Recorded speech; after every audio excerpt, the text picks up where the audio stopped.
something that's very valuable to you, and your spouse has an opposite value, that's where most conflicts happen. When they meet up, they try to find everything that we're the same. It's exciting, it's good, it's a lot of fun to have a spouse that has the same, oh, you like sushi, I like sushi, oh, you don't, yeah?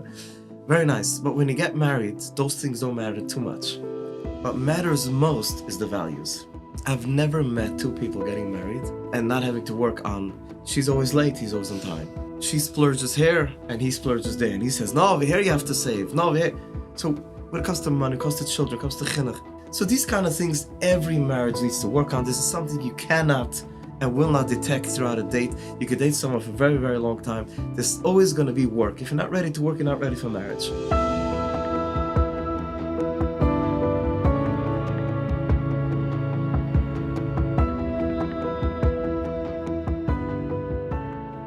Today's episode is sponsored by Boris M Tax Planning and Advisory. Schedule your free tax strategy session online and get started now. Call us at 212-430-6881 to learn more.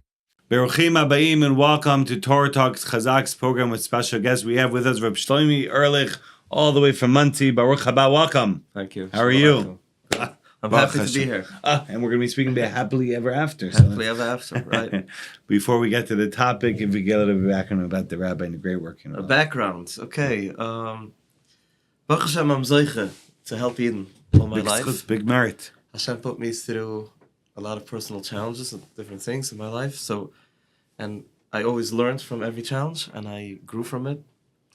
And this week's parsha, Yaakov Avinu. He's had all the challenges. Exactly. It's all about but you gotta live. Right.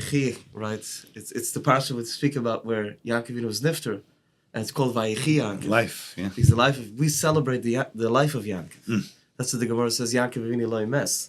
The Gemara is drish. It's what we learn from the Torah. It's not pshat. Pshat, yes, he was nifter. They even mummified him. Right. In Egypt, right? But the connection that we have to him is still alive. The Torah that we learn from him, his lifetime, the legacy, and what we have, and that's what Vayechi Yaakov. So we always celebrate life, even after someone passes away. Everybody has challenges, 100%. Yeah, Baruch Hashem. So for the last 17 or 18 years, I am sitting all day, morning to night, with people, couples, working shalom bayis, dating coaching, remarriage, and parenting. You sit all day to help people, and you're so skinny, Rabbi? How do you do that? That's a gift from Hashem. So that's amazing. Yeah. That's very, very important. And that's what we're going to be speaking about happy ever after, because this is what you do with right. Coaching that you help out. Hashem gave me also the schus to speak worldwide. Baruch Hashem, I've been speaking in many countries, many Shabbatons and weekends. And so that's what I do. Hashem put me to that place, and I if I may say myself, I see a lot of progress. You know, people coming to me with very difficult marriages, and just recently had someone who's about to get divorced, and Baruch Hashem was able to put them together. I found the glue in the marriage. There's always a glue. There's always something that could hold a marriage, and then the rest is work. And we know that every marriage is work. Every relationship requires work, and work meaning work on ourselves and work on our restraint, and to know when to say something, not to say, what to expect to someone, to work on our midas, to work on our traits, and to it comes to mind a quick story. Reb Simcha ben Peshischa, he's one of the Chassidish rabbis that lived about 180 years ago, and he was also a carpenter. He was working. The olden days, the rabbis they worked half a day, and then he was learning whatever. He's probably learning all night. So he was putting together furniture. In the olden days, he didn't have a Home Depot. So you couldn't walk into a place and just pick out, I want a 4x4, 2x4 wood. It were logs. Okay, so he was watching, someone came in and he said, I'm building a very huge room. I need to put in 2 logs together to hold the roof. The problem is, in the olden days, a log had stumps, right? Wherever there was a twig, there's a stump. How do you put together 2 logs if one of them has stumps? It's very hard to flatten stumps. If you do it by hand, it's very difficult. Now we have machines, you could have a 2x4. And they would say, how are we going to do it? The 2 logs are going to be apart. How do you... So he said, whenever there's a log in this wood, and the other wood you carve in, so you can bring it together. Instead of working on the stump, on something that's stubborn on the other one, he took it right away. Our Rebbes took everything as to learn from, to work on ourselves. And he said that this is the only way of achdus, the only way of relationship. ultimately husband and wife, parents and children, us and partners and peers, everybody, is sometimes a person has a lump. They have something, they have some kind of stubbornness. They were born with a nature that's very difficult. It's not their fault. They were born that way. So if they didn't work on it, they'll say, until you work out your stuff, I'm going to be good with you. No, I'll make space in myself to have you in my life. And that's the only way a relationship could happen. And that's the premise for marriage. 100%. And the rabbi said that you speak all over the world, Baruch Hashem, and we have the schut to have the rabbi speak for Chazaq in Eretz Yisrael, thanks to our dear friend Nisala Epstein, the talisman. Shout out to him for also arranging this Torah talk. So, so Rabbi, we're going to jump into it. For those in Shidduchim, everyone always asks the question, what should one be looking for? Those that are looking they're looking for their marriage partner. Okay, that's a very good question. I would love to answer it, and of course, I have to say a tiny introduction, like a tiny detail before we get into that. I think that people need to realize that marriage is you cannot custom design a spouse. It doesn't work. The richest king, the biggest narcissist kings in the past, even if they had Achashverosh, he was able to get all the women in the world. He still had to pick one. And after picking one, there's still a lot of work to do. You cannot custom design a spouse. Hashem did not make the world that way because, as we said before, we need to work on our midas. We need to grow and become better beings through marriage, and not to make someone to worship me and to give me everything and then nothing. There has to be some work. There has to be some give and take. So if there's no custom, we need to be, when we look into shidduch, we need to know, what am I ready to look away? What am I ready to deal with? And what am I not ready to deal with? So we're going to change words. We're going to use the values. So the most important things, obviously, physical attraction and cosmetic. That has to be date number one. You have to make sure you like each other, feeling around the presence of the other person. That's great. That's number one. Then, then we have to work on figuring out what is in that person that both of us share the same value. Something that's very valuable to you and your spouse has an opposite value, that's where most conflicts happen. You see, in the world where people got, just finding their own shidduch, they usually, when they meet up, they try to find everything that we're the same. Oh, we have a common. Oh, we both like chocolate, chocolate, vanilla. He's chocolate, I'm vanilla. We both like the same sports. We both like, it's exciting, it's good. It's a lot of fun to have a spouse that has the same, oh, you like sushi, I like sushi. Oh, you don't, yeah? Very nice. But when you get married, those things don't matter too much. What matters most is the values. So we need to sit down and write on a note, what is my values? Of course, Yiddishkeit is a value to us. What parts of Yiddishkeit is a value? How far?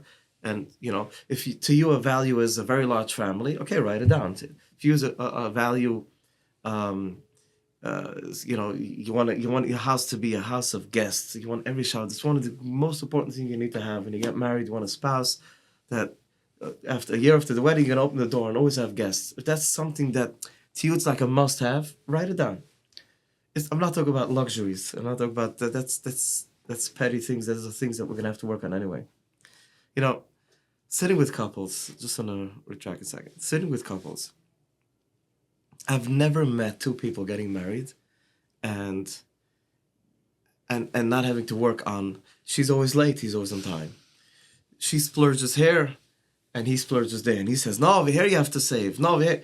So when it comes to money, it comes to children, it comes to chinuch, we all have, there's always, as we said, a couple that came to us and they're working hard, they have 5-6 kids and, he's making parnassa, just enough to live. He finally saved up money to go on vacation. He's taking his wife to vacation. He went to Israel for 2 weeks, a little under 2 weeks. They came back. They told me it was a disaster. Disaster. I said, what happened? You guys finally went. You took her on vacation. You both went. He was able to, from his job and her job and babysitters. And I said, what didn't work out? He said, what do you mean? She started saying, he wanted to run around the whole land. He wanted to see Arka, Larachba, from the north to the south. And I wanted to just sit on a Yam HaMelech and just relax. I'm working a whole year.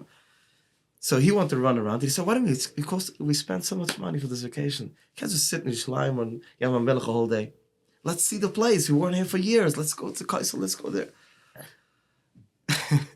two other definitions of how vacation is supposed to be. Obviously, what's the proper way to go on vacation? You figure out what your spouse needs and what you need. You say, you know what, we're here for 8 days. A few days we'll run around. A few days compromise, work it out.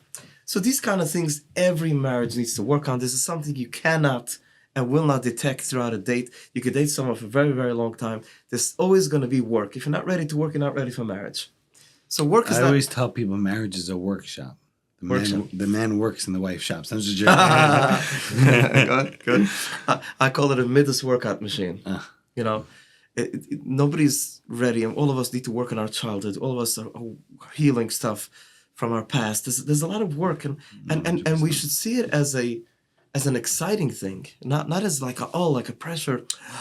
No, like I'm excited. I'm excited to find out my shortcomings. I didn't know my shortcomings till I got married. As a Bach Yeshiva, I felt I'm the best person in the world. And then I realized, So we all realize marriage is a mirror. Bashanto said, you meet, it's a mirror. So you get to see back. So when you date someone, give up all those petty, silly, like this and that. No. What's important is that both of you share the same values, more or less. And if the values are there, that's the glue in a marriage, and everything else can be worked on. 100%. I've always learned also very important to mention midot tovot, good character traits, to try to get that information. What would you say, Rabbi, is you deal with marriage counseling as well and coaching, the biggest challenge in a marriage? Biggest challenge in a marriage. In your opinion, what would you suggest with what you see? I think you're asking where marriages go wrong sometimes and how we could fix it.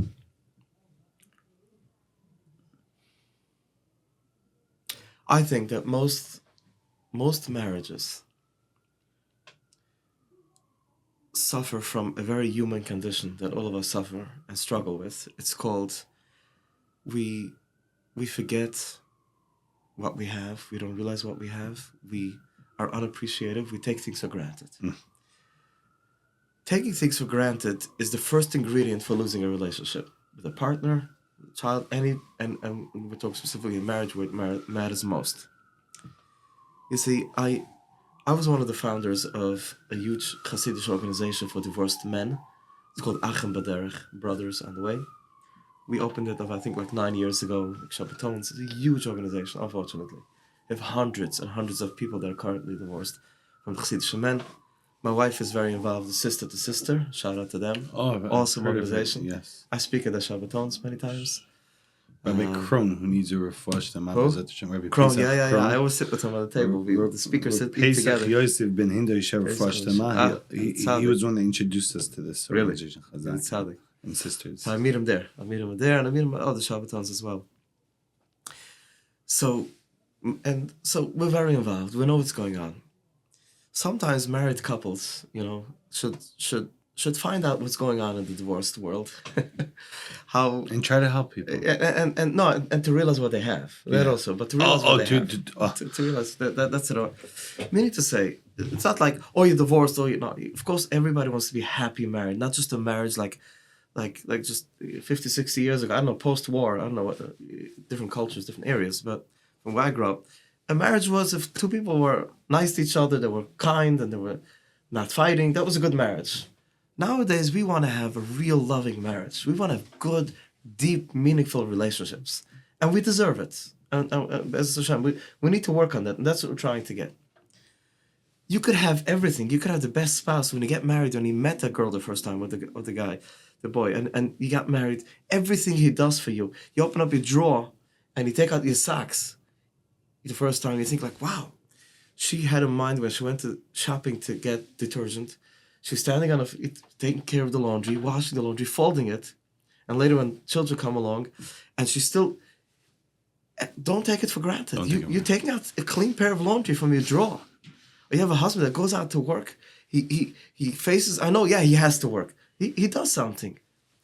Appreciation, I'm not even talking about appreciating and telling the other. That, of course, even in yourself. Many times I work on myself, and I have reminders. I'm lucky because I work with marriage all day.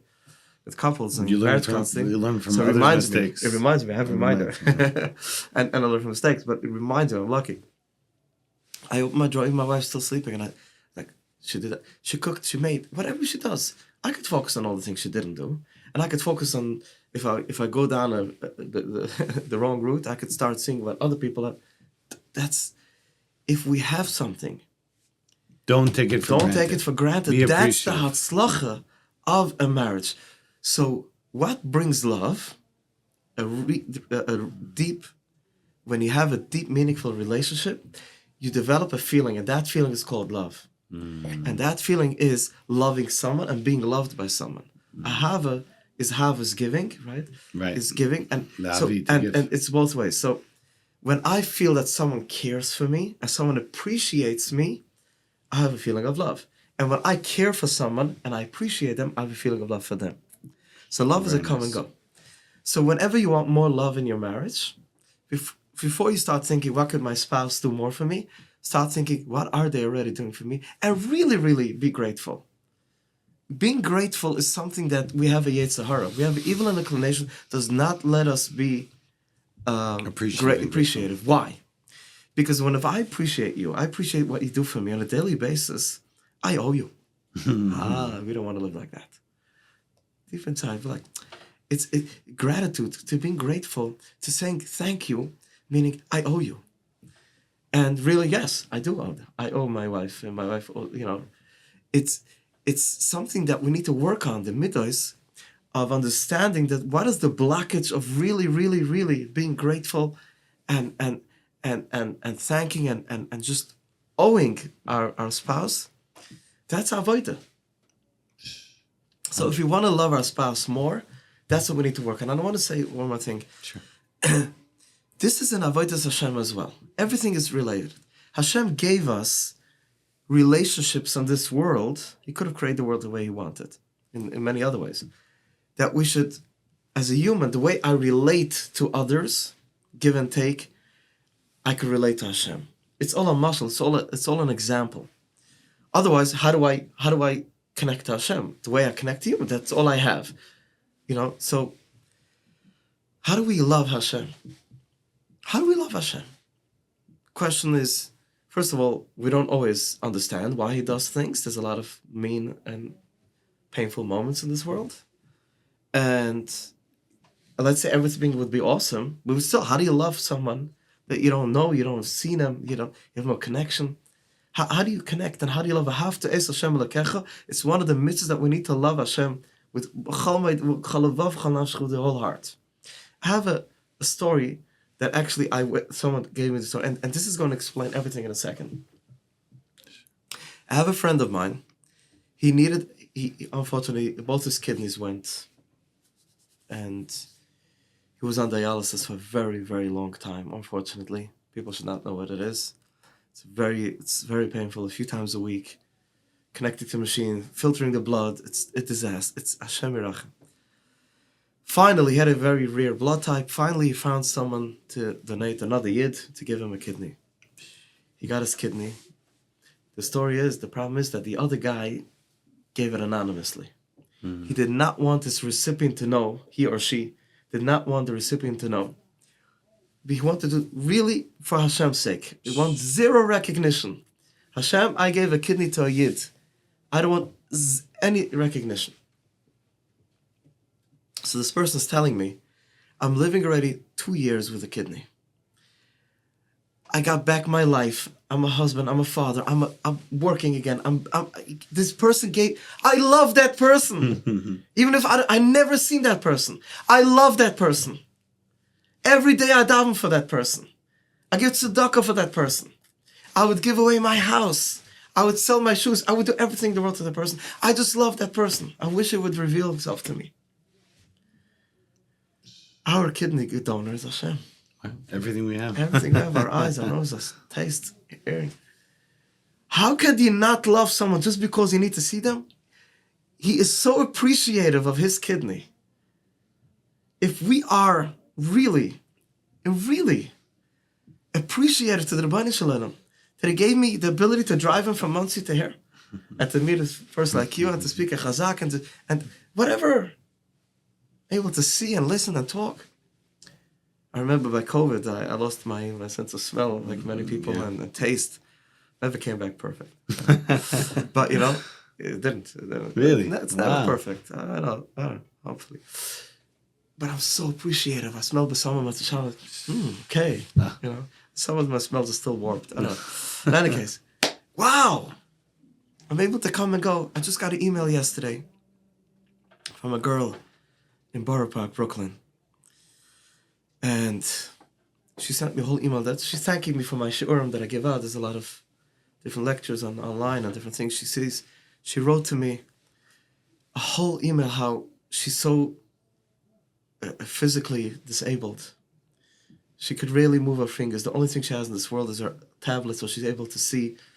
She has specialty glasses. I don't know if I should read the email, but it's just and how much chizuk it gives her. And I'm like, that's wow. You know, all of us are walking around the streets, and so if you start living like it's not just a nice thing to do. That's essential. It's a must. It's the only ingredient. The only way to be happy in this world is by being grateful for the small things which are so huge. They're not so small. When do you appreciate something? When you unfortunately lose it. When a person doesn't have that. That's the moment you start to realize. Yeah. It's amazing. So let's bring it back to marriage. So how do I love Hashem? Yeah, he does things that I don't understand. Fine. What does it take away? So my spouse has certain things that irk me. You know, when you get married to someone, of course you do your due diligence when you're dating, and once you get married, you realize a few things. You realize certain things you'll never change in your spouse. It's just, okay, never going to change. I have things that I never told my spouse, ever, because I know she can never change. Tiny things. Hashem, she's awesome. Tiny things. Every person needs to, why should I tell the person if they can never change? Then there are things that you could tweak, you could change a little bit. So you have to pick and choose how to do it and how to get your spouse to realize things that are important, you know. And then there are things that you could right away say, you know, this is important to me. Oh, I didn't know. Okay, you want me to make you a sandwich every day because I died. It's easy. But certain things will never change. And you know what? And we all live like that. Happy marriages are not the ones that don't have to work on it. Happy marriages are not the ones that everything is perfect. Happy marriages are based on people that are able to be appreciate and be thankful and grateful for all the things they get out of their spouse, let alone just living alone. I just, in the car, right, coming in here, I had someone left me a message, a divorced guy. He wants to come for Shabbos to my house. If you guys have come for Shabbos, they're so lonely every Shabbos.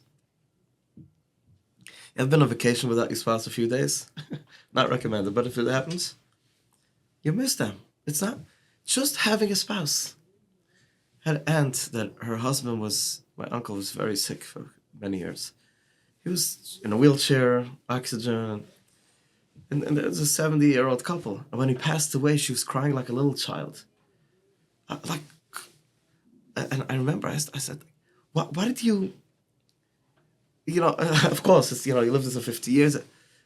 Just him being here, just having my spouse, you know, just, you're married, your wife said yes, your husband said yes, just that. How about that?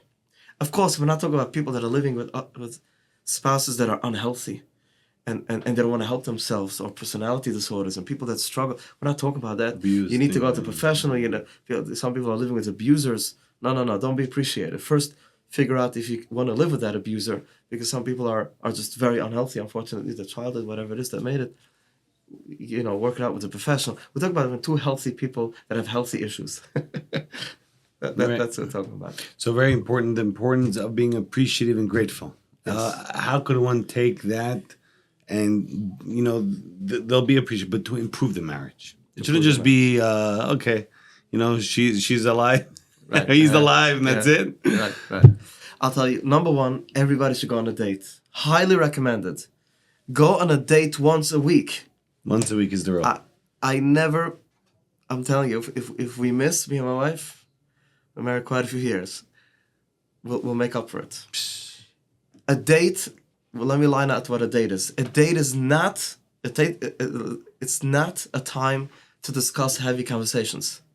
A date is not to go out and discuss all the problems. How do we pay the mortgage? What do this and this child made this issue and that issue, and I'm upset at you for this. That's not the time. That make other times.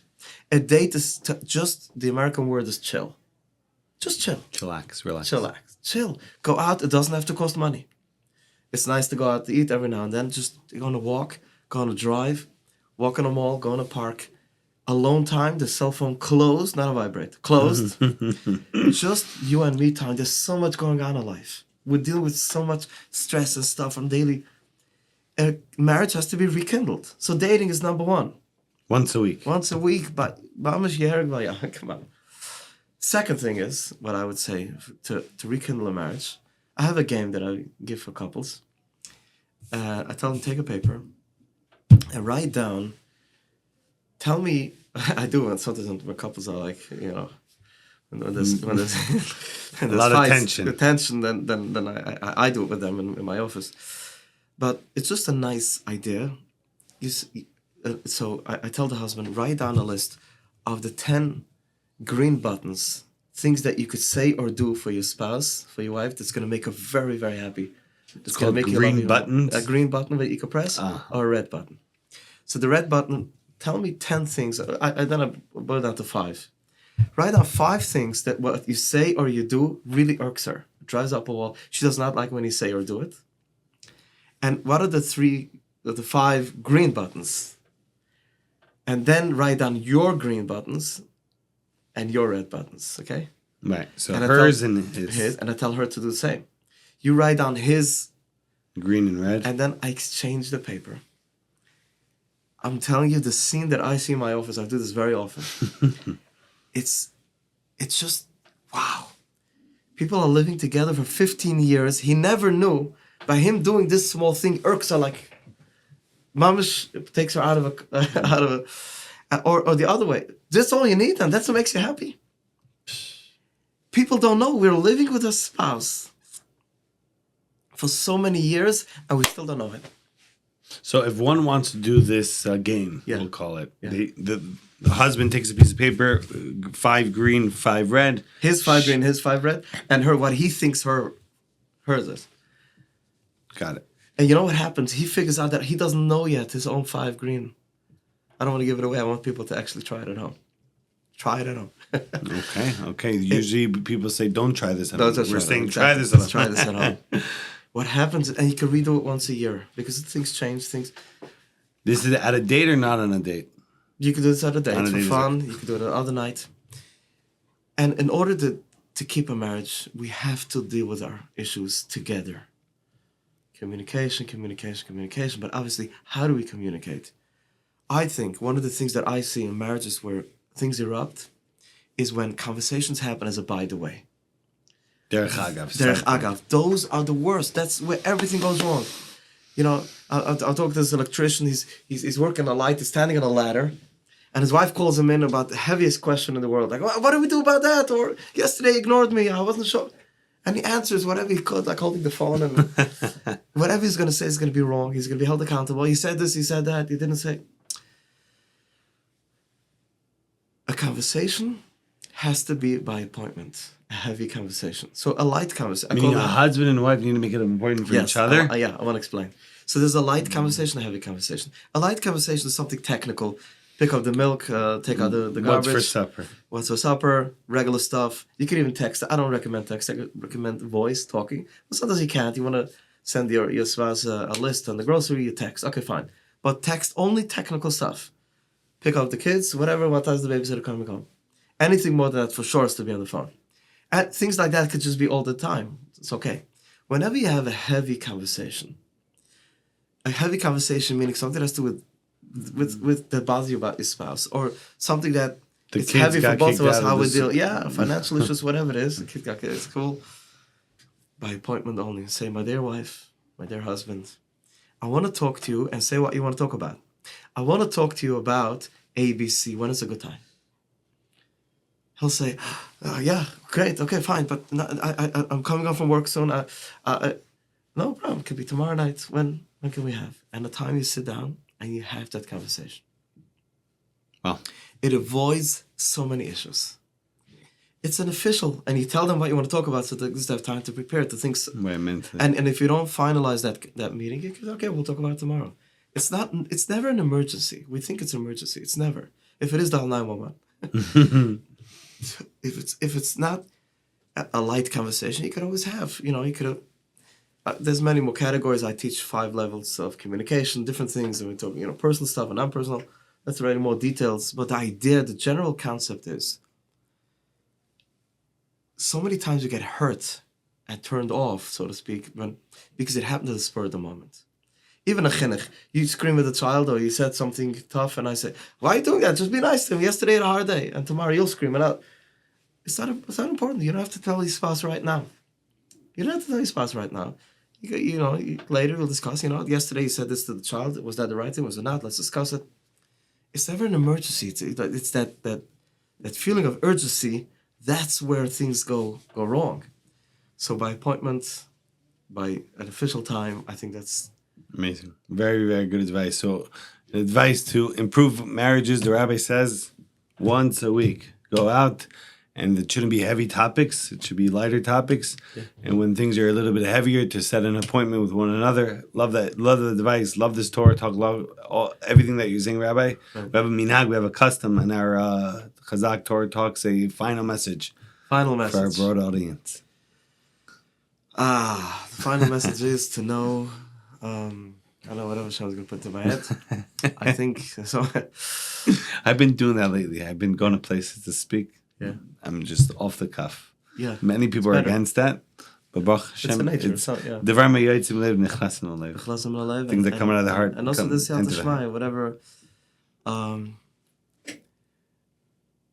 I think when a child has a very healthy relationship with a parent, and the child grows up knowing my parents really love me, they feel safe, secure, seen, and soothed. They feel, and then when the parents does something to them that they don't like, they're not going to say my parent doesn't love me. They're going to say, I don't understand, but my parents, I have like a quick example. My son was 10 years old. He needed one more vaccine, one of these, not COVID, one of the shots.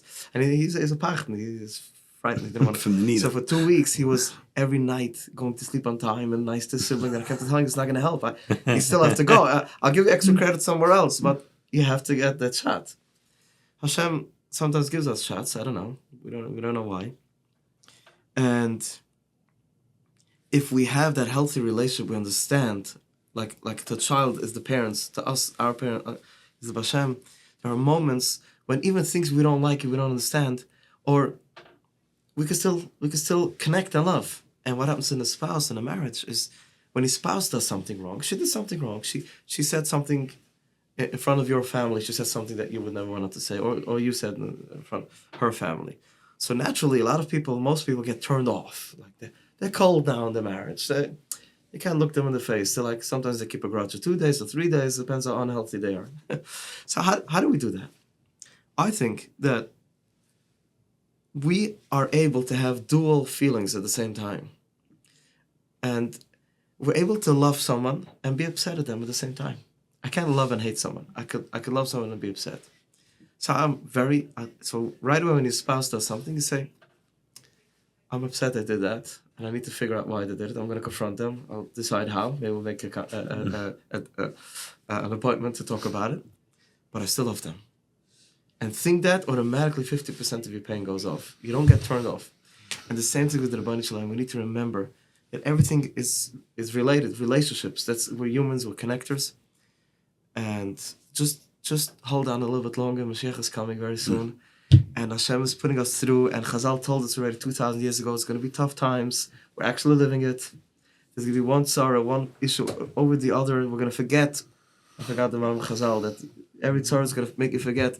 We forgot what happened the last 5 years. We can't even. You start writing it down, you'll get depressed. So just hang on. Trust your Melech Malcham the Rabbi Shloime, and whatever he puts us through, it's for our good. It's for ultimate. We're getting there. We're almost there. Let's be patient to the Rabbi Shloime, to ourselves and to others, and to our spouses. And Hashem should help. We should all be zoich to the Gula Shalayim. Amen. Shkach Rabbi Shloime Ehrlich. Beautiful words, inspiring words. Happily ever after. Beautiful, amazing Torah talk we just had. I want to thank the Rabbi for coming and giving us the chizuk, the inspiration. I want to thank everyone for joining us. 8:30 p.m. Eastern Standard Time, Tuesday nights, Chazaq Torah Talks with special guests. Baruch Hashem, this is the episode number 182. Baruch Hashem, Ken Yerbu. Amazing feedback, and we appreciate the feedback. Please continue sending us the feedback. info@chazaq.org, info@chazaq.org. Suggestions for future guests are always welcome as well. And I want to thank all the various different platforms that are hosting Chazaq Torah Talks, with special thanks to our friends at Torah Anytime. Special shout out to our friends at Daily Giving. $1 a day goes very far away. Shout out to Nathan Behar behind the camera, doing such an amazing job with Chazaq Media. We are up and coming a massive Chazaq campaign. We want to get everyone to get involved. The revolution is happening. Baruch Hashem, over 1,800 kids, Baruch Hashem, from public schools to yeshiva have already been transferred. Thousands of more have been coming to have school programs, Sunday school programs, teens union programs. Our new youth center is really happening, Baruch Hashem, as well. And we want to do a lot more, but we can't do it without your support and your involvement. So get involved with the revolution. We shall all be zocheh. We shall merit to see the Geulah Shlema, like the Rabbi said, it's very, very soon. The complete redemption should happen. Hashem, b'me'ara b'mein is feeling our days. Thank you so much. Exactly.